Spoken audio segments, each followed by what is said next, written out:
Hello everyone, I want to show you guys a new poleaxe that I just finished. Okay, so this is the one that I just finished. This is the one I did last week. There's a couple of things that I learned on this one that I kind of brought over into this one as an improvement. So this one's got some cool lightning cuts, right? It's got these cuts here so I can kind of look at people through the two holes. So that's kind of fun. We're going to talk about that in a minute. So both of these are based on a historical poleaxe that's found in the Wallace collection, number A925, A925, and I'm going to include a picture of the original.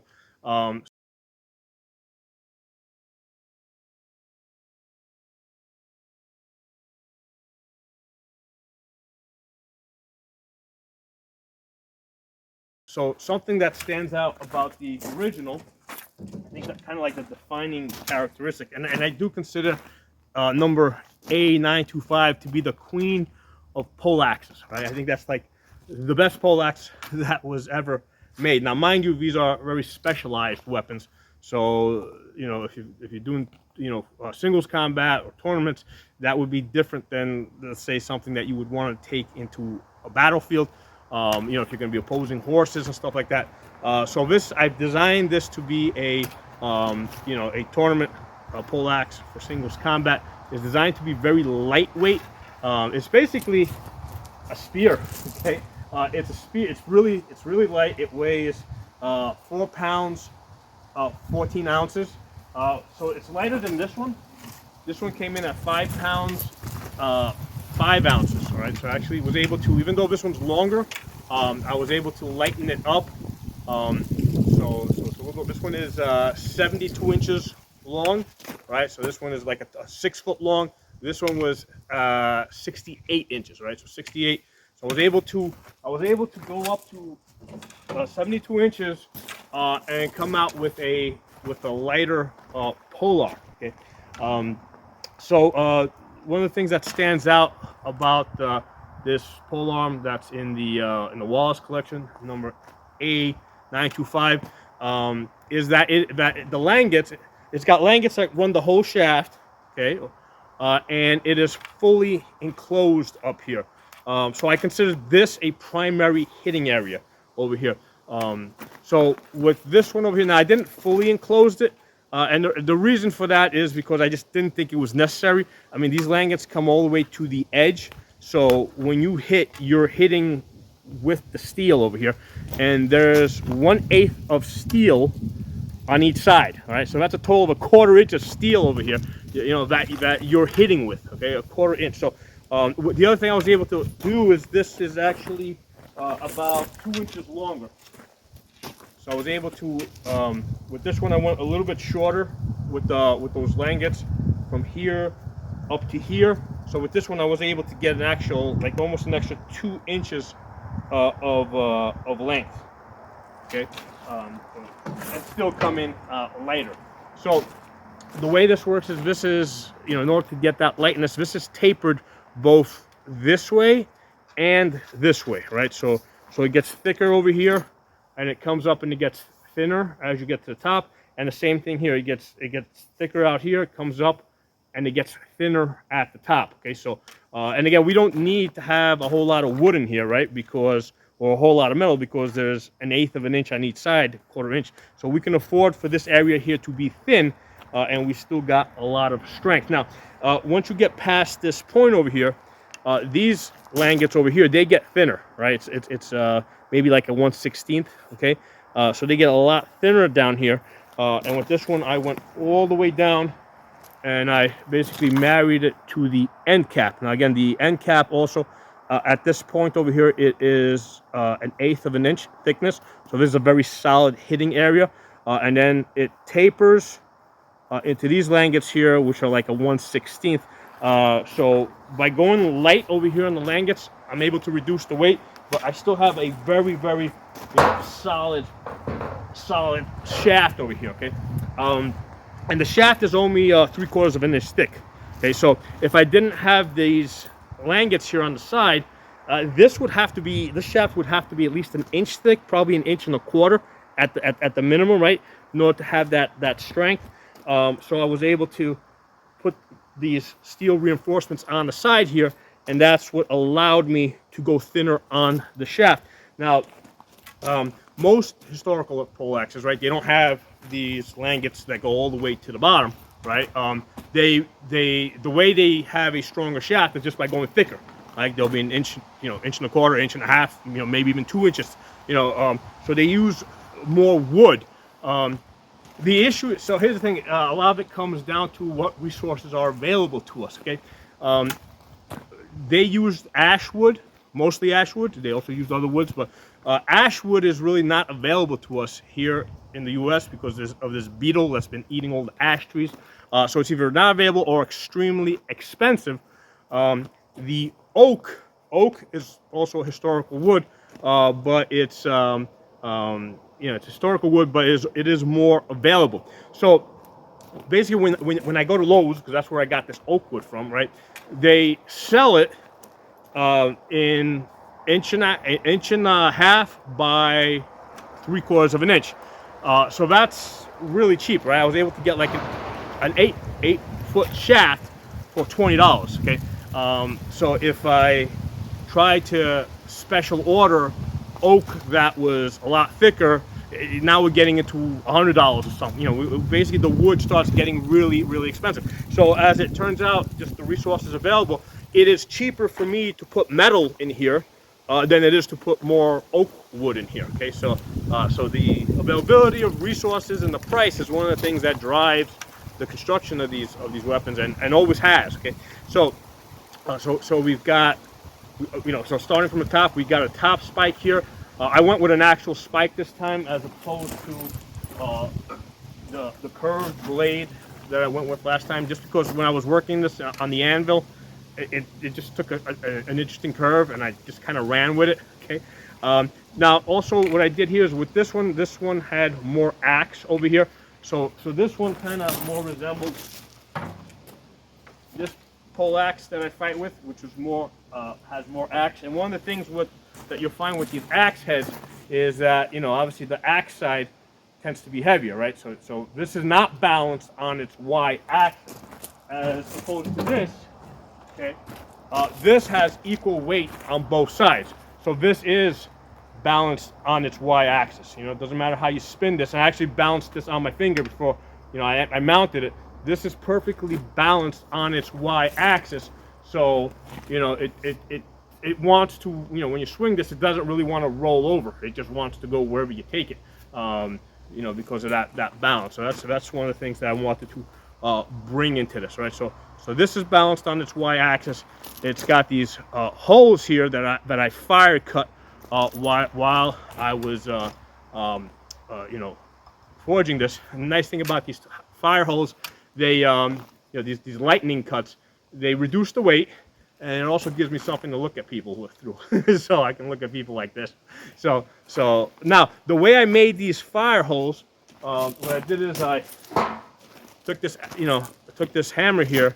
I basically put it here on the corner, and then I hit it, with another hammer back here, and under the extreme heat, it basically split, it split this. Now, initially, what happened was the split wasn't anywhere as big as it was here. Okay, so one of the things I noticed from the first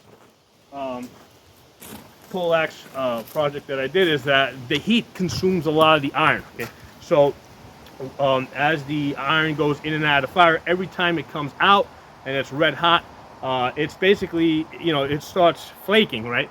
The scale, it appears like flakes, and that's basically like accelerated rust. Okay, it mixes with the air, and you lose a lot of steel. So I actually worked that into this design because what I did is I cut these holes really thin, right? I punched these holes really thin over here, and then I let the fire actually do the work for me. So the next time it went in to do something else, right? Like let's say I wanted to shape, the corners over here, right? When it came out, every time it went out, this hole had expanded a little bit, right? So the fire formed these holes for me, and I did work it a little bit to shape it a little bit, but yeah, when I forged it, these holes were not that big. They were the oxidation actually created these holes after I made small, tiny little slits. Now, speaking of oxidation, when you're making this, the question comes up: hey, if this is such an awesome design, why aren't all poleaxes, why don't all poleaxes, right? All the historical poleaxes that we see in museums, why don't they have these langets going all the way down the edge here? So one of the things, in order to like make this right, I had to use really thin metal. I have to forge really thin metal, and it's hard to get it perfect, okay? Because you start out with a certain thickness, and then the fire consumes some of it, so it's hard to tell what you're going to end up with. So there was a lot of trial and error, several attempts to end up with a metal that after I forged it, right, after I hammered it, gave me the thickness that I wanted to, right? And the other thing is, before I attached this to the shaft, this steel looked like a ribbon, okay, because it's so thin, so it's really hard to work with it. The truth is, I put more time and effort into, or almost more time and effort into creating this reinforcing langet and getting it on this shaft than I did creating the heads over here, right? So this was more effort than that, just because I'm working with a really thin metal that wants to burn up in the fire and curl up on me when I'm trying to hammer. And it's never going to come out perfectly straight. So the way I did with this, I had to I basically riveted it in, and then I'm working with two sides at a time. So I'm putting in one rivet at a time here, and trying to straighten this out as I'm going down the shaft, right? Because I got it here, and now I got this ribbon that's over this way, and then the ribbon on the other side is going the other way. So this is extremely hard to work with, metal that's this thin and this long that wants to curl up on you. So that's the reason why I think that most poleaxes do not use this design. They just prefer to go with the thicker wood because it's just less work, cheaper. But in my case, since I didn't have good, thick historical wood available to me, right, it was actually cheaper to go, with the metal and do the extra work than to get a thicker shaft. It just wasn't available to me. I'd have to, go either special order it or go running around to different lumber yards trying to find a thicker wood. Okay, so that's interesting how that worked out. So I this up to the end cap over here. Again, I also, I profiled this down to make it thinner. And with the, I got the top spike here. The top spike basically holds everything in place. So it comes down, it basically saddles on top of the head here, and it rivets down to the shaft, and that's what locks everything in place. So the goal here, what was the goal? There's actually a goal with this project that I started, right? Starting with this poleaxe and then going to this poleaxe over here. So I wanted to kind of find out, okay, if the poleaxes that we fight with, right, these polearms, are they historical? Like, because these things are, like those weigh somewhere in the area of, 4.5 pounds, and over the years, people have made arguments that, hey, a historical poleaxe would never be that light. So a lot of the techniques that we use, where we're going like, we're holding it from the end here and cutting over to that side, cutting over to this side, that these are not historical techniques. It's not something that you can do with a real poleaxe.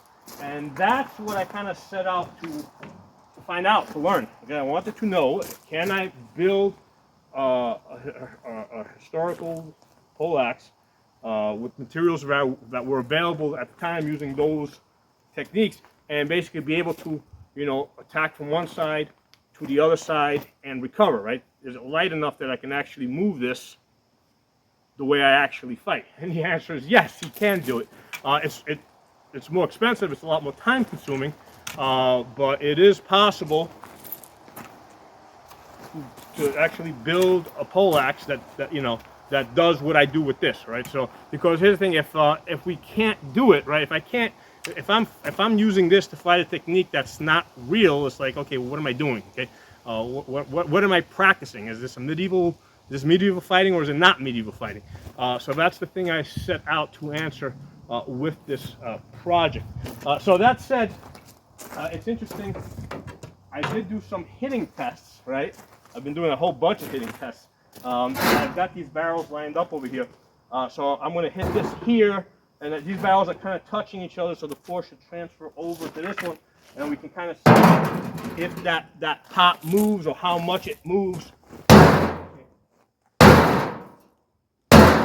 So what's happening with this, because of the rattan, this is flexing a lot, and as I'm hitting this, this is, you know, bending back. Okay, so now by comparison, okay, let's use this guy here. Okay, you can see that this one here is moving a whole lot more because there's no give on this. Okay, so it's transferring more of the force into the, you know, more of the force is being transferred into the, you know, through the barrels all the way up into that pot. Now it gets really interesting when I hit with the langets, right? Because this is the most solid part, really, of this poleaxe. Look how much it moves now. Okay, there's a lot more force going in. Okay, so that's going to hit a lot harder. This part here is hitting a whole lot harder than that, just because there's just more mass on this. So that's interesting how this design is working out. Okay, so these are the things I wanted to figure out. You know, the style that we use, like me, for example, taking this axe here and putting tape on the sides here and hitting, because most of the time when I'm fighting, I'm hitting people with this side. I pretty much use this to go past, to extend past things, like to go past somebody's block or past a shield. So I just use this to go past things. Most of the time I'm hitting with this part, and as we can see right here, this is the harder hitting part. Okay, so that's interesting. So yeah, a fun experiment. Like I said, both of these, this has been a fun, interesting project. You know, and as you can see, this one came out a lot cleaner with less. There's a lot less tooling marks on this because, you know, basically this spent a lot. I did a lot less hammering, and this spent a lot less time in the fire compared to this one, because I kind of knew exactly where I was going, exactly what I wanted to do with this. So anyway, let me know what you guys think. Drop some comments, and I will talk to you all soon. Oh, and the top spike on this thing is very serviceable. I didn't put a pointy tip on this because I want to be able to stuff like that. And then you got the end cap. Okay. Now, I did not put a spike here, right? I put an end cap, which is basically like a mace. And the reason is, with this, you know, if I have a sharp pointy spike here, there's a good chance I'm going to gut myself, right? I come down and hit myself. So with this, if this, you know, if this gets pushed into me, this is not going to hurt me. But if I take this and I hit, you know, and actually hit with it, it moves the barrels, as you guys can see. Let's do it from this side over here. You see how it's moving those barrels, and then moving the pot that's on top of that. So yeah, I think that this design here, this poleaxe, which is based on the Wallace collection number A925, I think it's the queen of poleaxes. Okay, now I did, you know, make some modifications from the original one, but I think, like, even Arms and Armor, who sells a recreation, they also made some modification. And the original ones, there's some, like, for example, the head does not, from what I heard, the head on the original is not perfectly centered, right? So even the blacksmith that made the original one that's in the museum, you know, there's some imperfections on that, and they said it was like off center or something. People have said, who have examined it. I want to add one more thing. Why did I use this style of an axe and not the same style that's found on the original, which is like a crescent shape, right? It curves. So there's two reasons. Basically, I'm designing this for singles combat, right? I explained that I'm trying to essentially recreate the metal version of what I actually fight with. And if you have a big crescent shape here, right, this is really good because it gives you reach, right? Because you can reach past shields and past the block of another polearm. And it's really good for pushing, right? Because I can can grab it here and I can push, or I can grab here and I can hook, but it doesn't lock. All right, because if this is a crescent shape, and I know because I've actually made crescent style pole arms, you know, for tournament fighting, and the problem with something that hooks too much is once you get in here, if you got a crescent shape, well, now the two weapons are kind of locked into each other, and it's really hard to get out unless the other person, you know, you end up basically in a tug of war, right? If you know, the two weapons are locked, unless the guy you're fighting is going to let you go, it's really hard to get out of that. Okay, so with this, I mean, you can hook, but then you can just turn it to get out. So that's why I prefer this style of an axe head, that way, where you can still hook, but you can still, you know, rotate it to slip out. Same thing, you can push, but then you can kind of turn it and get out of it. Okay, if you want to lock, you can lock it a little bit like this. So you can lock it like that. That kind of gives you a secondary lock to do something else, but it doesn't lock you to the point where like you're kind of stuck in a tug of war type of scenario. So the question becomes like, why would you want a crescent? Where would that be useful? Well, I imagine in a melee or in a battle type of situation, if you have some pole arms, right, or you know, or some pole weapons that do have that crescent, and they are able to, you know, lock other weapons. Well, now, you know, the person next to them, their buddy, can basically do the spearing.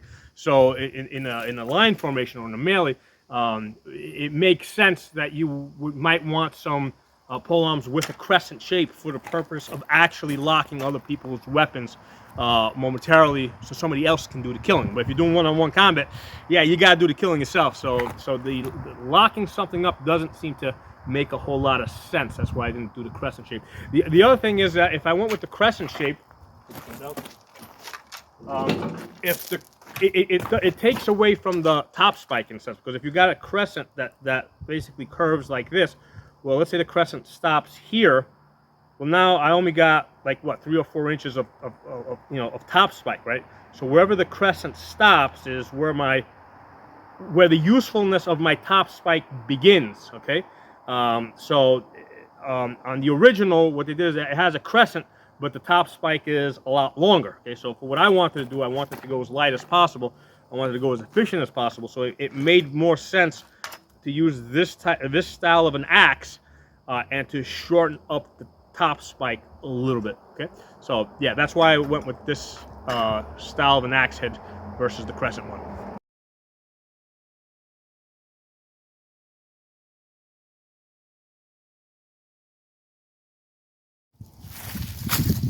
Hey, just for the hell of it, I thought we'd use the axe head over here, the axe side, and do a little wood chopping.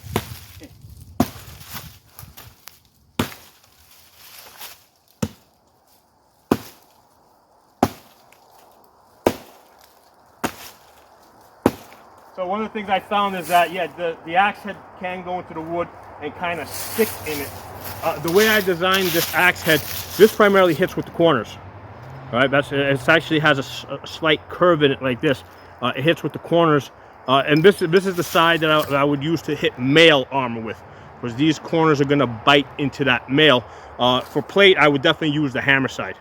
That's how I would use this. All right, so mail axe side for mail, hammer side for plate.